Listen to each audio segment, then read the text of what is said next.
Because of the nature of tonight's program, Westinghouse does not wish to interrupt the story with commercial messages. Therefore, our product demonstrations will proceed and follow the play. And so we now turn to our Westinghouse program and Betty Furness.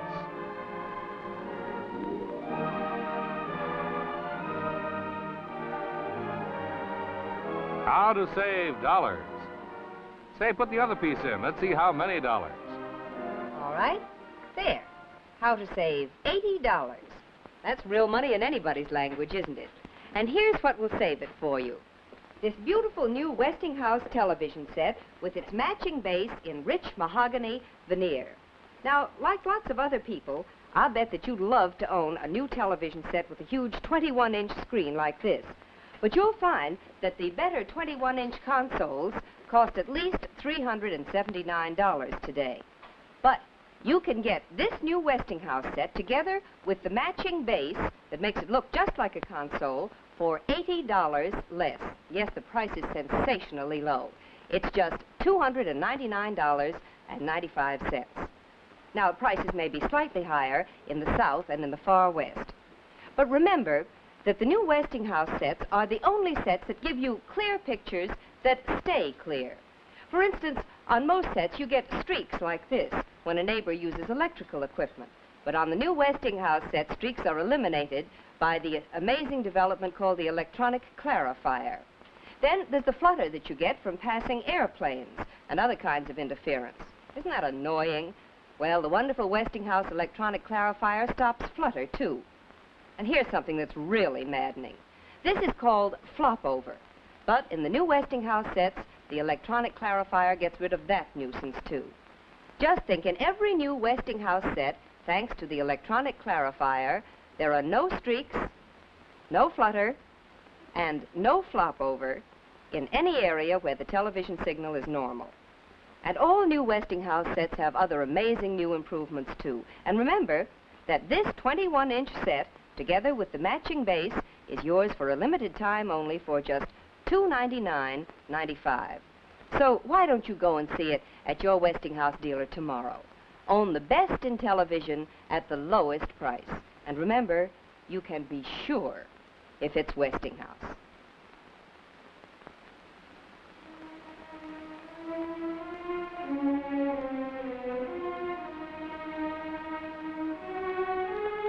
This is a cross. To most of us, it is a symbol of infinite love and infinite humility. To some, it is a symbol of infinite suffering. 1900 years ago, the cross meant something very different. It was a symbol of the power of Rome. It was a Roman instrument of execution and torture for criminals and for subject peoples. The Jews were one of these peoples. Their own laws forbade the use of the cross, but that did not stop its use against them under the overlordship of Rome. And so one day, one among them was taken by Roman guards to the crest of a hill, where by orders of Rome he was nailed to such a cross. It was the season of the Passover in the Roman year 783. And on that day, a certain man was brought to trial before Pontius Pilate.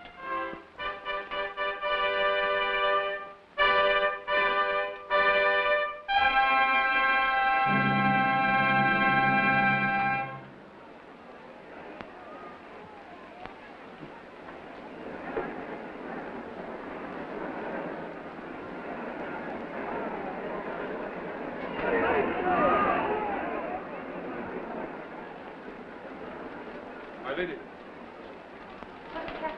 The court has risen for recess, my lady. The prisoner has been delivered over to King Herod. To Herod?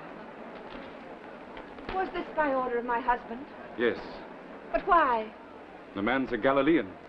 And since his crimes were not against the rule of Rome, there was no cause to hold him any longer. But if he were innocent, why was he not set free? The decision was not easy, my lady. The man appeared completely indifferent to the outcome of the trial. Why have they turned against him? They followed him in droves into the city. Why are they howling like that now? There's some fatality to all of us in this trial.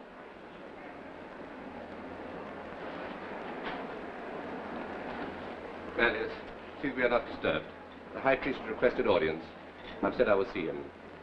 Yes, my lord.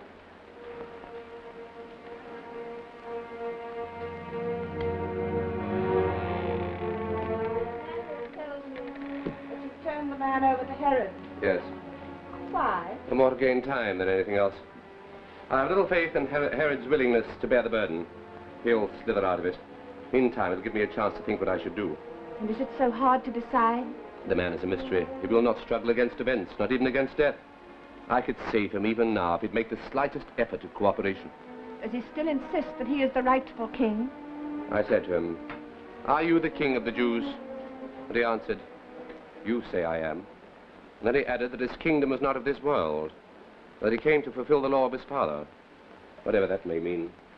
He's a mystic.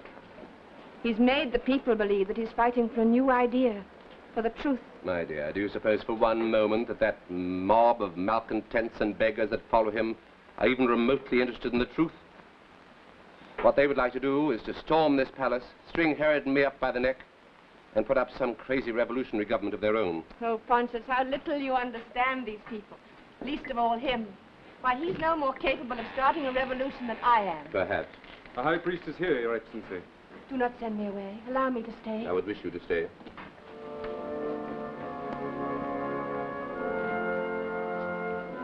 Good morning, Your Excellency. I hope you do not object to my having brought my father-in-law with me. It never occurred to me that you would not, Caiaphas. My lady. Caiaphas? Annas? You made your request for audience most urgent. The matter is most urgent, Your Excellency. The releasing of this man to Herod destroys the entire purpose of our bringing him to you. Oh, but Herod is ruler of Galilee. It is proper that he should deal with this case, I should think. This man is no local problem, Your Excellency. He is quite as great a threat to Rome as to us. In short, you desire his death. But as your laws do not permit you to inflict the extreme penalty, you wish me to shoulder the burden in the name of Rome. If we could discuss this matter in private... My wife has followed the career of this man quite closely. I've asked her to stay. I trust this does not mean that you are in sympathy with this rebellion, my lady. Rebellion nonsense. He's no more than a simple teacher, a reformer. I have heard this man, and I say that what he preaches is blasphemy. Perhaps you do not understand what that means to us, my lady. I understand very well. I am half Jewish myself, you may remember. You should well know what it means to be a subject people. We are no more than a province of a Roman province. One thing only we have, which no mad impostor, no blasphemer can take from us. The laws of our people, the covenant. We are the guardians of those laws. It is our duty... By what presumption do you dare come say these things to me? For all your robes and panoply of office, you are not even good Jews, nor rightful representatives of your people's faith, because you've sold yourselves to Rome. You come here to demand the death of one of your people. I represent the law. Tell me, by what law does he deserve to die? He plots the overthrow of Rome. Did we not send you countless witnesses to attest this fact? Witnesses? You think I'm a blind fool that you send such people to my court? They lied so crudely. Each denied the other as soon as he could open his mouth. There is no sentence of death permitted unless the accused man be guilty of treason to Rome. This you know. Adhere to it or this audience is at an end. Has he not publicly affirmed that he is king of the Jews? And is this not an open admission of rebellion? He is priest of Anubis. When I looked at him in the courtroom, I saw black wings hovering above him. There is a terrible evil in his silences. These are things you've built up in your own minds. I have heard him speak many times, and always with the utmost calm and gentleness. You, a Jewess, defend this man. Because I am a Jewess, I defend justice. Every man who is accused has a right to be defended. During your governorship, we have many times been faced with revolts identical to this. You've never before hesitated to execute their leaders. Yes. I have spilled more blood of your countrymen than I'd care to remember. And always to your applause. But during my 8 years here, I've learned many things. Not again will you persuade me by false reports, or coerce me into passing false sentence for you to get a tighter hold on the coffers of the temple. This I had not expected, Your Excellency.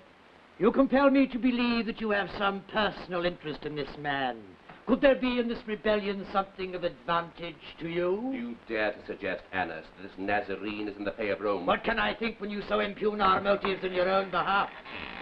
Herod Antipas, Tetrarch of Galilee, Your Excellency. Your Excellency, my lady. Huh.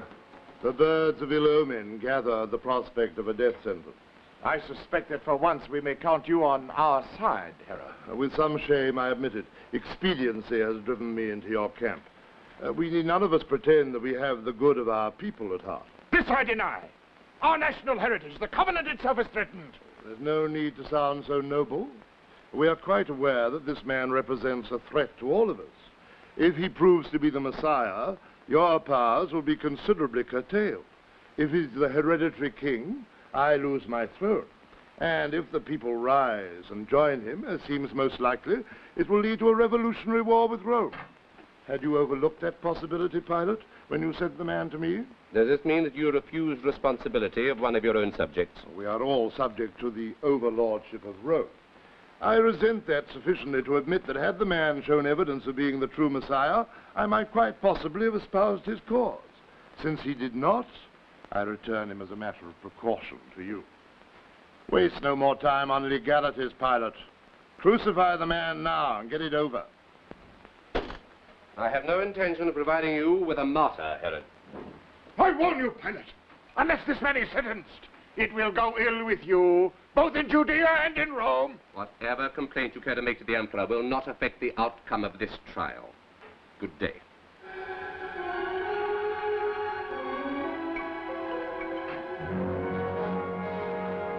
Do not let stubbornness rule you, Your Excellency. This Nazarene is too dangerous to live. The unknown is always dangerous, to you as well as to us. Old moth-eaten scavengers. They have their claws on this country like hawks on a dying mouse. To every decent Jew, they do grave harm. What do you want with me now, Herod? You sent this man back for me to judge. What more have we to discuss? You're taking it very calmly, Pilate. Very calmly indeed, considering your position. I'm not aware that my position has changed in any way. Look at that crowd out there. How many would you say there were? 10,000? 10,000. And you have only 100 soldiers. I have been threatened enough for one day. Have you ever seen how a rebellion starts, Pilate? Out of those 10,000, there are perhaps 50 men who are there with a definite purpose. Some of them are in Annas' hand and pay, and the others in mine. So what happens?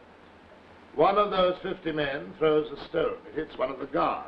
To defend himself, the man whacks one of the bystanders over the head with his sword. Others come to the man's defense. Suddenly, a lust to destroy sweeps over those people. After 8 years of ruling in Judea, I do not need you to give me a primer course in mob psychology. All I am trying to make you understand, my dear Pilate, is that those 50 men are only waiting for the signal. A signal that both you and I know you will never dare to give. You underestimate me, Pilate. I have been waiting for a long time for an opportunity like this. One thing is certain. If I strike for myself now, you will fall. If I fail, we shall fall together. And if I fall, another governor will be sent to take my place. My personal career is of no consequence whatsoever. Isn't it? You already lasted 8 years. Another 2 years, and it'll all be over. You will return to Rome in triumph, with adulation and a bright career before you. But one serious disturbance now, and all that will be wasted. In disgust, you will be recalled to Rome, like so many others before you. Or, worse still, transferred to some barren outpost of empire, to live out the bitter years, neglected and ignored. This is your moment, Pilate.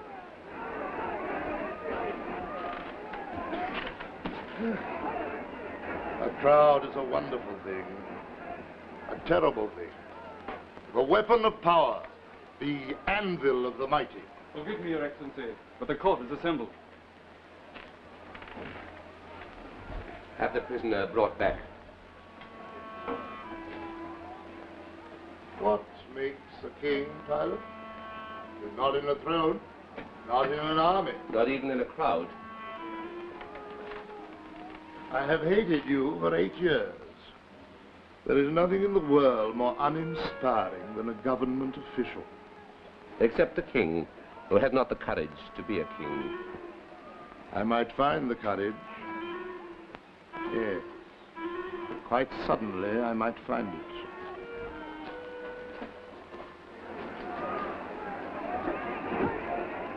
Do not listen to him. It's only words, empty threats. Yes. We might be just mad enough to try it. Oh, my head is splitting. Lie down. Rest for a moment. The court can wait. How does that feel? I wish Herod had not mentioned those 2 years. Oh, he was but trying to frighten you. Yes, there was a lot of truth in what he said. I am ambitious. I've dreamt of our return home, of the honor we shall receive, and of the little house we shall build on the slopes outside of Rome. The house with the white pillars. I've seen it so often in my mind. I know every inch of it. So do I. And also what he threatened is true. That man represents a storm that could at any moment burst over us. In all this clamor, there are only 2 men who count. You and Jesus of Nazareth. It is between you 2. Tell me, why does the fate of this one man matter so much to you? There are times when one has to stand by what one believes, whatever the consequences. You cannot condemn a man you know in your heart to be innocent. It's a denial of all that you are. What he may be in his intrinsic soul is no concern of mine. That's the province of the gods. But I must judge him by his acts, by his statements, and by the necessities of government. If he insists on calling himself King of the Jews, he is guilty of the act of treason. If I tolerate treason, I tolerate revolution.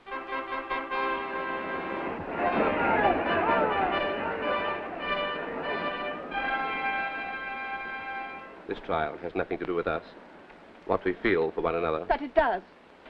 Because it's not only he who is on trial. It is you and I. It is everything we stand for. We both know and without a doubt that this accused man is guiltless. Yes, but that's not answer enough where violence is threatened. That didn't concern you until your own future was threatened. Oh, I have dreamed of the house with the white pillars as much as you. But I always thought that if I were faced with a crisis, I could choose what was difficult, even fatal, because I loved you. You are not called upon to make judgment outside your home. I am not so fortunate. The man I am with you here, in my home, is not always the man I have to be in my courtroom. I live in the world. I am forced to compromise. But the beginning of all wisdom is compromise. It's the basis of all success in government. You judge life with the arbitrary intolerance of a child. I judge it with the intolerance of a woman who's loved a man and believed in him completely for a long time. And I cannot believe in you in one room and doubt you in another. I cannot respect you as my husband and question you as a judge. If it's true that you have indeed fought all these years for the principle of justice, then you should be ready to leave this palace with nothing for the sake of your principle. Are you daring to suggest that I should give up my career, abandon my position as governor? To save the life of an innocent man? Yes. You've never lived through a revolution. I have. I've seen a city set on fire, buildings burned, and the people pillaged and tortured. Why, the lives of 400,000 people, of yours and mine, may be hanging in the balance at this very moment. But no right was ever defended without danger, anywhere, anytime. I think I am best able to judge what should and what should not be defended. It's unjust of you to use our marriage as a weapon to sway my judgment. Oh, my darling, it's only because I don't want you to be swayed by anything but your heart that I argue with you. I must go in. Pilate, listen to What's me. the matter with you? You're trembling. I cannot help it. There must be no ghost, no guilt between us. Only absolute honesty can face the power of this strange man. What I can do for him under the law, I will do. Pilate! Doctor, I've never seen you like this. I beg you to go inside and rest. You know that I would never condemn a man without doing everything I could on his behalf. This is your moment, Pilate. It is upon you and upon you alone that the fate of this day depends.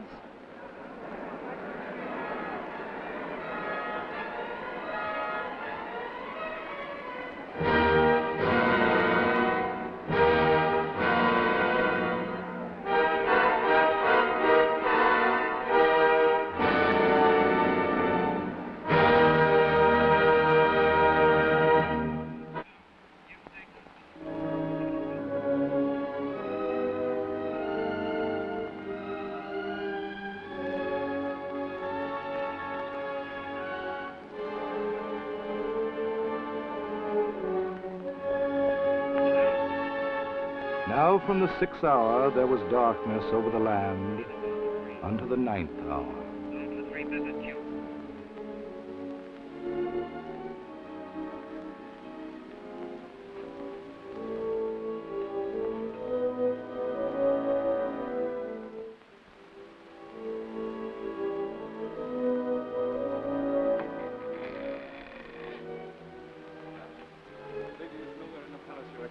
Was she not seen to go out? No, my lord. And yet she's gone. There's something most strange in the air, my lord. An unnatural darkness hangs over the city as far as the eye may see. 'Tis but the gathering of a storm. No doubt, my lord. And yet it is so still. How is it that in such a stillness the veil of the temple should be rent? I am not concerned with these superstitious maunderings. I would know only what's happened to my lady. It may be that she joined the procession that followed him to Golgotha. To Golgotha? Well, that's impossible. She shrinks from the very sight of pain. Maybe, Your Excellency. And yet, when they were leading him forth from the court, a sudden heaviness settled over the palace. I went to the roof in search of a stirring of wind. My lady was there before me. What? She was seated on the parapet, looking out over the city and weeping, as the women in the streets below were weeping. This diabolical trial. And then, as the procession disappeared from view, I heard her utter a cry. She rose abruptly and went below. Everything connected with this man leads to discord. If I might suggest, my lord... Could I have saved him? Could I have done anything but what I did? No, my lord. You offered him every chance to escape. Seemed to me that all along he wanted to die. See what that disturbance is. High priest, Annas is with him. Bid them come in. It's time they were silenced once and for all. Governor will receive you. By what right? You dare invade this palace without request. We have just learned of the inscription you have seen fit to have placed on the cross of this blasphemer Pilate. Does it offend you?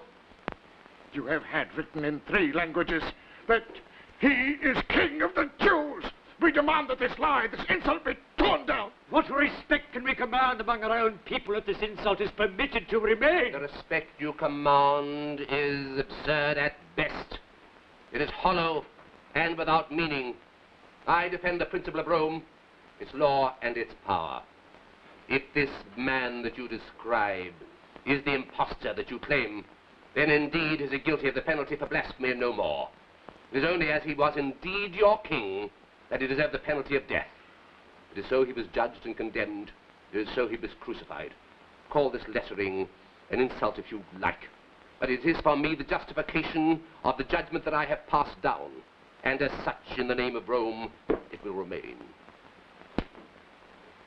May you be cursed for this thing, Pilate, until the end of your days. And may the power that is Rome's one day blow like dust through the gutters of Jerusalem. If not for silence, O God. Head out is here, Your Excellency. Send 2 guards to Golgotha to search for her. Our necromancer is having his revenge on all of us, indeed. Oh, spare us your dreary maledictions. You have had your way, you should be satisfied. We have defended the covenant. And betrayed your people. None of us have cause for gloating at this hour. There is no need for the 4 of us to keep on bickering here. We can do without each other's company for the next crisis or the next crucifixion. I wonder if it is over.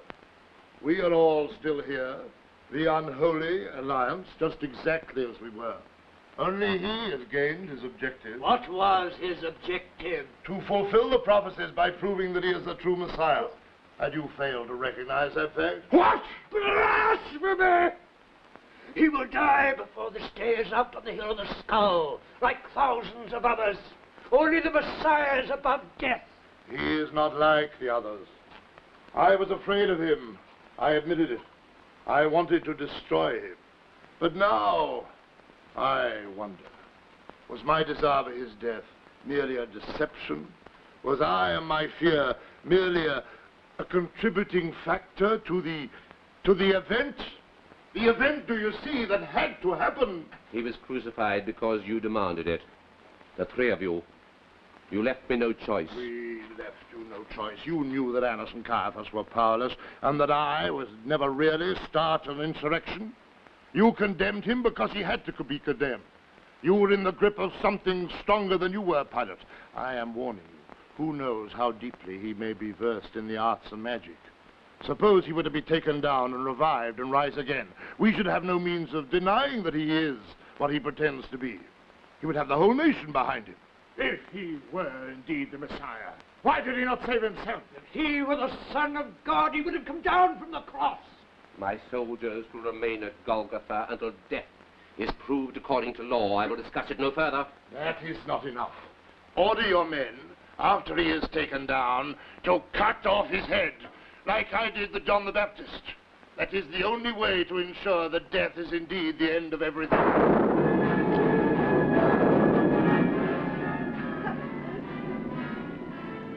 Lady Herodias. What do you do here? Go back to your room at once. Forgotten. This is the day I stay awake to watch the triumph of the man you cannot kill. Go back to your room. You thought you'd killed him at Galilee, but he came back, John the prophet, and he always will. You'll kill him again and again all your life, and he'll still be there with that same smile on his lips. You poor frightened puppet. Hold your bad tongue. Do you think you can kill him by nailing him to a cross? He's here in this room, behind every door. He's standing by every chair. He's inside us, in our brain and our blood. He'll never leave us, never, till death and after. I warned you, Herodias. I have heard enough. You thought you'd be a king. A great king. But a prophet smiled at you, and all the glory of the Herod shrank to the whisper of rats in a rifle tomb. Now, let you go back to your apartments, I beg of you. I salute you, king of nothing.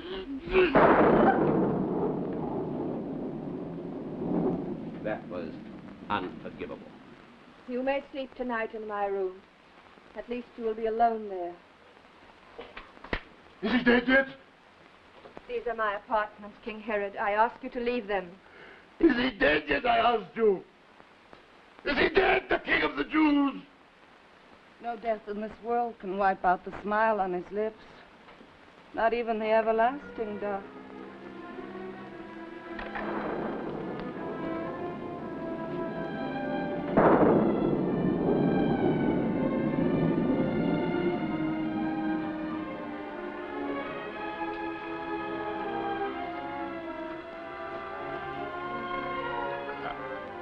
I shall go up to the roof and wait. You'd do better to hide in the cellars. I shall wait for you to bring me the head of this man. Well, if you are wise in your own interests, you will do. You must go and pray. Yes, pray. For we are all guilty, all of us. You may examine your own consciences. I am satisfied I have done my duty. It is fitting that you, who sold out to Caesar, should feel no shame.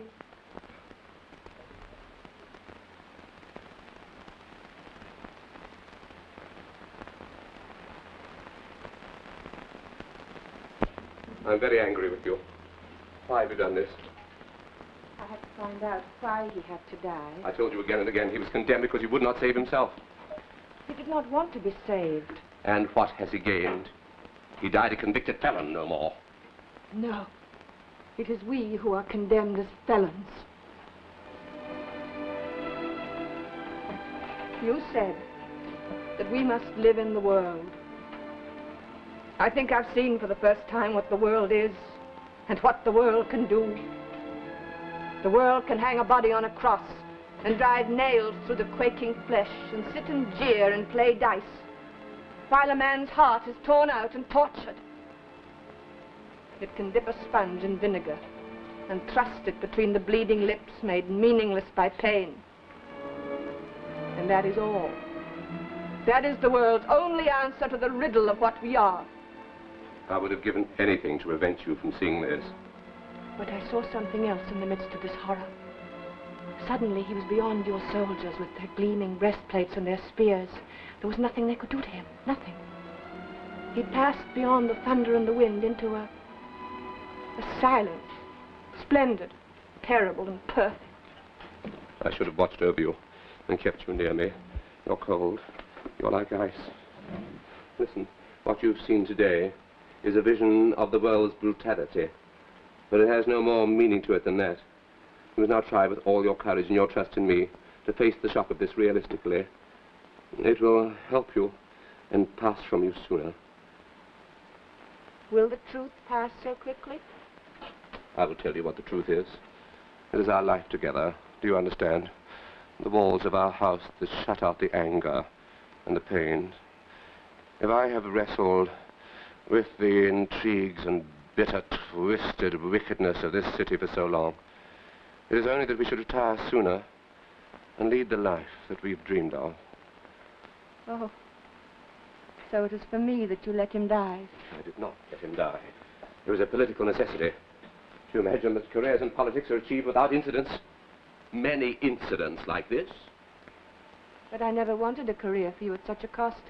I would rather we had nothing and were nothing. My lord. Well? A man named Joseph of Arimathea is here. He begs to see you. Do I know him? He says you do not, my lord. What does he want? He would not say more than that it is urgent. He's chosen an ill moment. My wife and I... No, see him, I beg you. Show him in. The governor will see you now.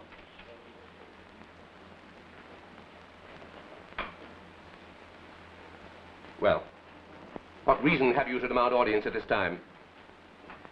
None. Except that I have nowhere else to appeal, Your Excellency. Appeal? For what? I cannot expect you to respect what I have to say, yet I must say it.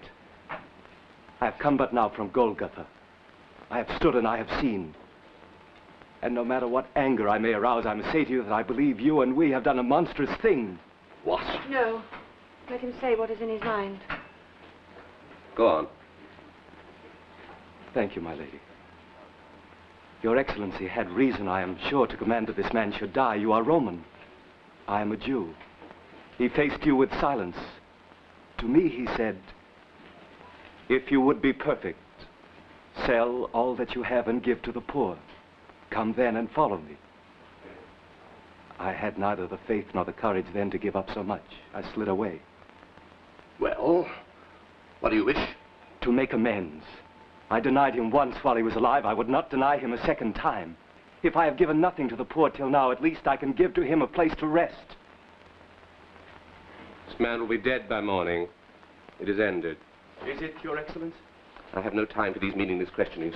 Forgive me, I will be direct. I have a tomb, freshly hewn in the Garden of Gethsemane, which I have kept in readiness for myself. Let me take down the body of Jesus and bury it. Let me bury it well and with respect. He must hang on the cross until he is dead. He is dead already, Your Excellency. Not possible. He's been on the cross less than 5 hours. My lady, you were there. I saw you. You know that I speak the truth. Procula, is this true? Yes, it is true. He died while I was on the hill. Give me the permission, Pilate. It is so small an atonement. Very well. Take down the body. See that it is laid properly in the tomb, and the stone roll before the door, and sealed. And let's have an end to this unlucky business. Manlius! At least you'll be guaranteed a decent burial. Your Excellency... See that my horse is saddled. I shall need a taper of wax and my big seal to set upon the door of the tomb. And I want 6 guards to watch the place until the Passover is finished. And let there be no rumor of resurrection to plague us further. Very well, my lord. I will see you outside. I will await you, my lord.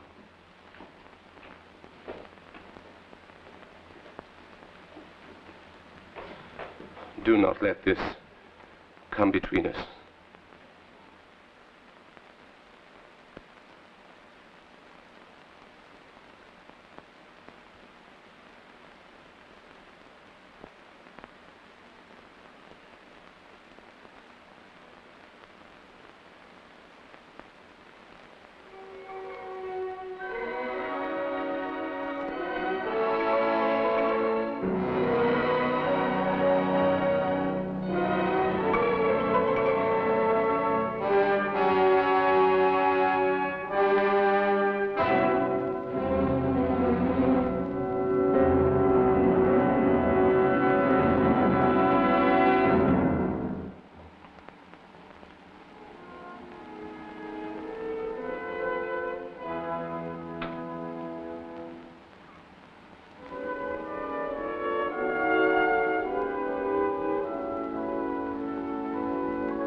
15 years later, in the Roman year 798, Pontius Pilate was Roman governor of Cappadocia with headquarters in Tyana at the foot of the Taurus Mountains.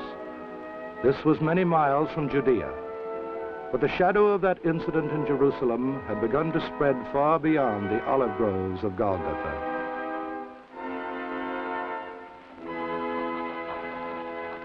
More. These martyrs are hydra-headed. For each crucifixion we perform, there are 10 ready to die tomorrow. It's endless. No, not endless. Just long and tedious. How many more? Only 5, Your Excellency. When I have finished, bring the leaders from the prison. I wish to examine them. Yes, Your Excellency. Is my wife in the garden? No. She and Lucius Lepidus are in the next room. He wishes to bid you farewell before returning to Rome. We must hasten, then. I've kept them waiting an hour already. So you see, Lucius, being his second wife has not been easy. He's greatly changed, I'm sure. Whenever he has to try these Christians, one can see it settling over him like a thundercloud. I dread these arrests. It means for 2 or 3 weeks he'll wander around in a terrible silence, down by the lake, under the pines. Gloom! It's like being married to the collected works of Euripides. This is a terrible thing to say, Lucius. But I don't believe he wants these Christians to recant. He likes to see them crucified.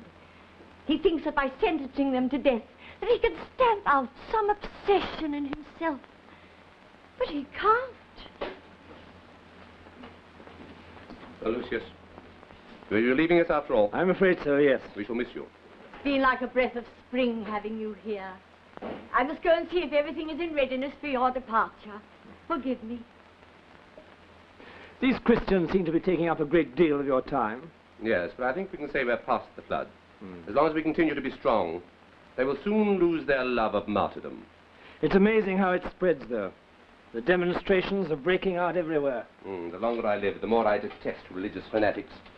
We struggle to bring these barbarian countries the best that civilization has to offer, and along come these lunatics who deny reason and attack the very structure of rational living. And then, after finally sowing discord and sedition everywhere, march to their death caterwauling their hymns as though they were going to a festival. You know, in a way, I admire them. At least they have the courage of their convictions. Man has a unique birthright, the faculty of reason. To deny the existence of God is the one honest tribute one can pay him. Tell me, I've always wanted to ask you, if I dared, what really happened to Procula? I never knew. Without warning, without a word to anyone, she left everything. Her home, her family, her future, everything. This Nazarene must have had some extraordinary power to have appealed to her so strongly. It was not his strength, it was her weakness. A woman's indescribable desire for immolation. Well, whatever else you've lost, you certainly kept your reputation for legal rectitude. The incorruptible Pilate. I put my trust in the law. The law is the only thing that survives without betrayal. Your litter is in the courtyard, Lucius. I can't bear to see you go. It's been such a relief for Pontius to have someone civilized to talk to. Goodbye, Lucius. Salute the eternal city for me. I shall hold you to your promise to come and stay with me next year. We will, the gods be willing. I shall convey your respects to the Emperor.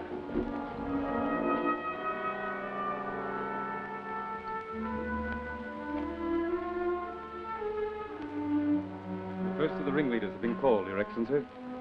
Do you know something, Manlius? It is tomorrow. 15 years ago, tomorrow. I know, my lord. The trial never ended, really. And yet it was the end of everything. Well, if it has to be, how many are there?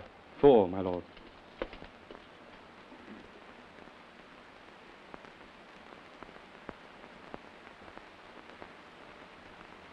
His Excellency the Proconsul.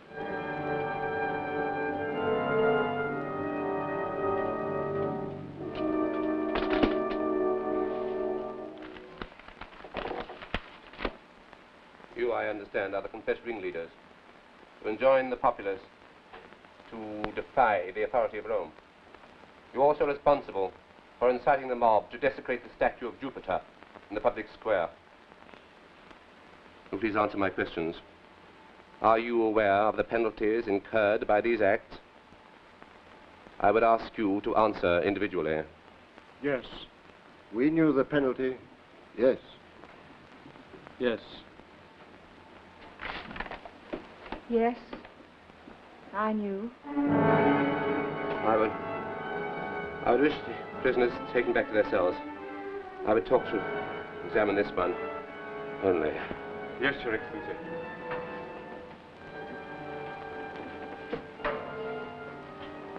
You wish to be alone, my lord? Yes.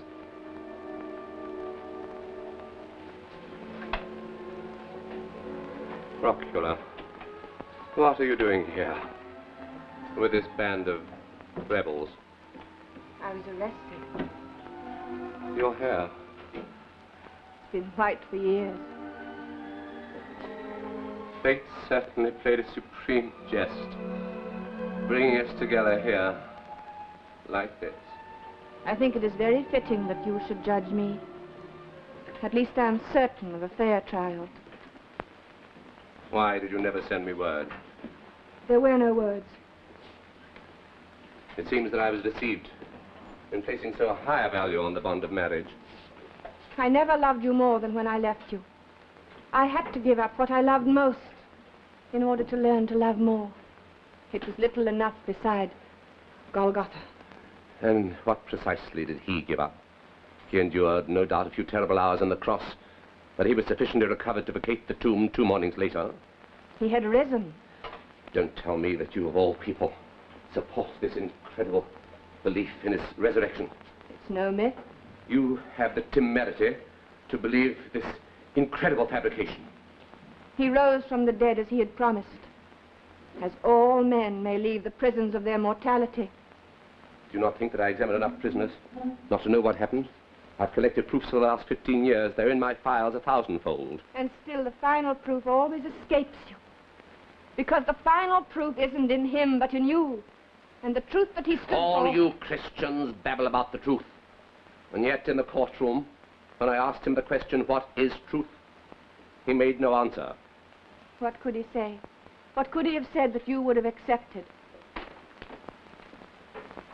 I knew that you hated me, but I didn't realize how much. This is no time to settle our personal differences. There is the oath of allegiance. Read it. There is only one oath, and I have already taken it. You will take the oath of Rome, or I will force you to it. Forced? You have none left to call on, and yet you go on trying Jesus and every man and woman who is brought before you. Will you stop this pernicious scribbling? It is you on trial, not I. This is reality. Not a question of model abstractions. You face the penalty of death by crucifixion. Yes, I know. You fool. You blind, drugged, self-deceiving fool. Can't you understand?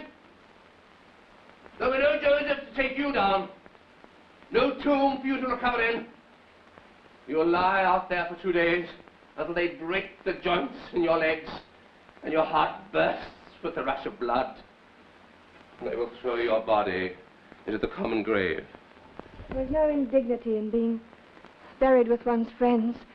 Oh, I wish I could make you understand how unimportant the act of dying is. This is your whole life. And it hangs on one word. One word of denial. What else is worth dying or living for but to give witness to the truth? So this is the end that your pernicious faith has brought us to. You prefer to die. Death is your ultimate insolence, your final gesture of outrageous egotism. You'll die then! March to your death tomorrow, singing and praising the divine mercy, while they batter the nails into your hands and feet. There's no need to describe it. I've seen it often enough. And what will I do? Resign my post to stop signing your death warrant. You can try to understand if I can find words that you will understand. You asked me what I've found on my journey. I have found that in very truth, Jesus is the Son of God. But he's also the search. He's the thirst for freedom and the hunger for knowledge. He's an infinite number of resurrections over the deaths of outlived ideas. He moves in the restless mind and in the heart that cannot be satisfied. He's the storm of hope and the center of change. He's everything that is undaunted and passionate and undiscovered. He was no fireside philosopher that one could follow in ease and comfort. He offered only the unyielding struggle to become master of oneself and the servant of God. And so we search. We leave everything. Our families, our homes, our duty to one another, even our respect as human beings. And for what? To pay tribute to a man who performed only one genuine miracle. Of founding a religion on a miracle that never happened. No, but it did happen, and it goes on happening every day. There's a new world coming into being. I would go doubly happy if I knew that you would be a part of it. I prefer to stand by the world I know. I will send you the oath at dawn tomorrow. You'll have 12 hours to reconsider your decision. They're building the crosses. Don't think of me tomorrow. I shall be well armed and well protected. And I shall pray for you, my darling. Until my final breath, I shall pray that for you too, one day, you will be granted the miracle of sight.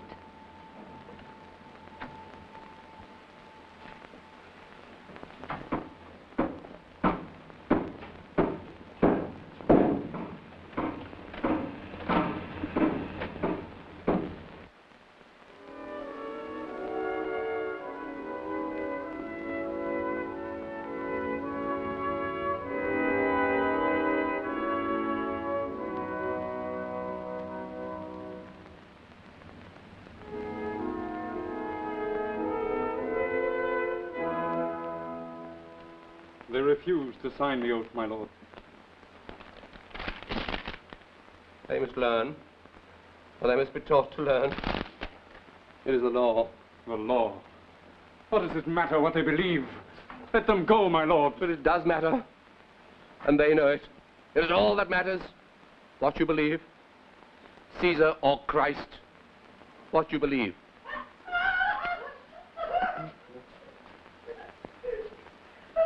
She was everything I had.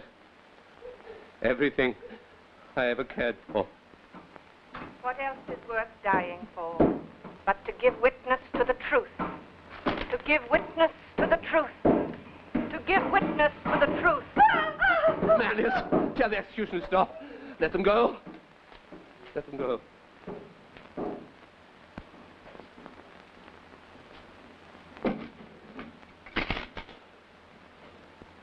I built my life on my belief in a Roman world and on my love for one woman.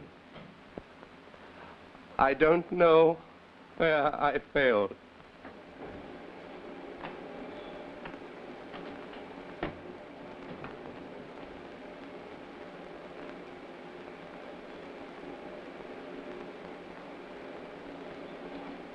What is truth?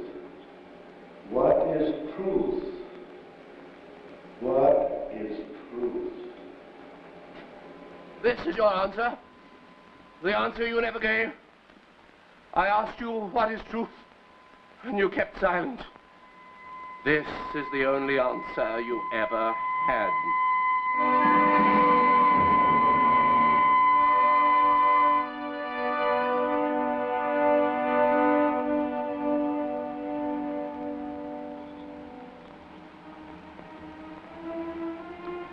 The crucifixion was done, but nothing was settled, nothing was ended. The agony goes on and has never been stilled. Roman soldiers drove the first nails through those hands and feet. Were they the crucifiers? No, not alone. Was it Rome? 1900 years ago, yes, in part. So in part was the emissary of Rome, and a few men in high places who were jealous of their position and who were afraid. But not the people of Rome, who knew nothing about it. nor the people of Judea, many of whom loved and followed the one who had died on the cross. But this is not answer enough, for the crucifixion still goes on. Every hour of every day, the agony is reenacted. This is the season of reminder to look to ourselves. The guilt or innocence is in our own hearts. For anyone today, as then, who lives in fear, anyone who would secure his own well-being by sacrificing his principles, anyone who would still his conscience to his own gain, anyone who would, by false dealing or false report, cause hurt to another, anyone who would throw the blame for Jesus' death on another man, another race, or another people, is himself crucifying Christ again. Look to ourselves. It is only we, every hour of every day, who cause the agony to go on.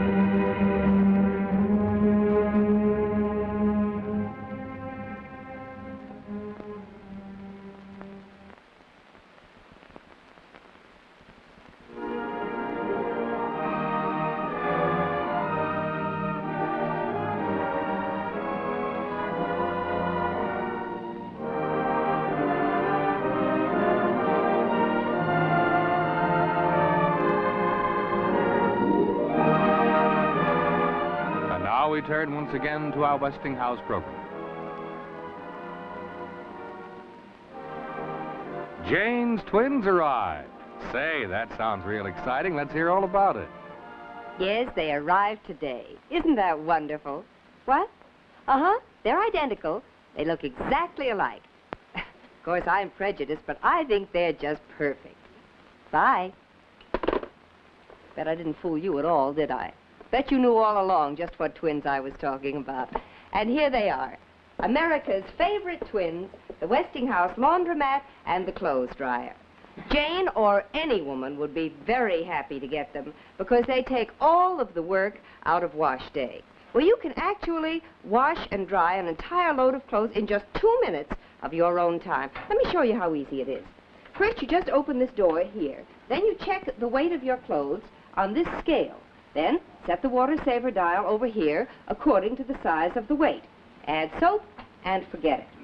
Then, when your clothes are washed spotless clean, you take them out of the laundromat and you slip them right into the Westinghouse dryer. Then you set this one dial here to dry them just the way you want. And they're dried exactly to your order, either bone dry for storage or damp for ironing. Now then, isn't that just the easiest way you ever heard of to cut out all of the work of wash day? Now, if you're interested in buying either a washer or a dryer, you should really think first about America's favorite twins, the Westinghouse laundromat and the dryer. No matter which one you want now, you're sure to want its twins sooner or later. And remember that you can get these twins only from Westinghouse. So why don't you go down to your Westinghouse dealer and see America's favorite twins and have him tell you how they can save you work, time, and money. And notice the smart styling of these famous twins. Think how they'll look in your home. And remember, you can be sure if it's Westinghouse.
Now, Betty Furness wants to tell you that she's made a date for you for tomorrow. Yes, and I hope you'll keep that date because it'll save you $23.95. You see, right now, your Westinghouse dealer is having a very special sale on these two brand new Westinghouse vacuum cleaners, the upright and the hand vac. Now, the upright is full of exclusive features, and it has the famous toss-away bag, too. This sturdy hand vac with the motor-driven brush is just perfect for cleaning upholstered furniture, mattresses, stair carpets, or car interiors. Now, the regular price for both the upright and the hand vac is $98.90. But for a limited time only, your Westinghouse dealer will offer you both of them at the sale price of $74.95. Isn't that wonderful? You save $23.95. So you see why I made that date for you. Why don't you go to your Westinghouse dealer tomorrow while you can still save $23.95 on the two finest vacuum cleaners of their kind. And remember, you can be sure if it's Westinghouse.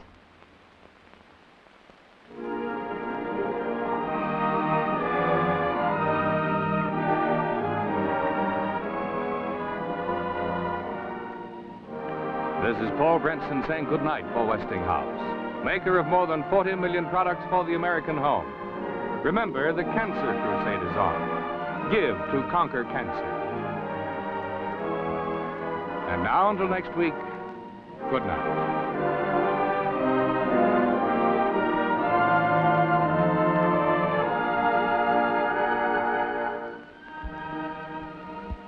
This is the CBS Television Network.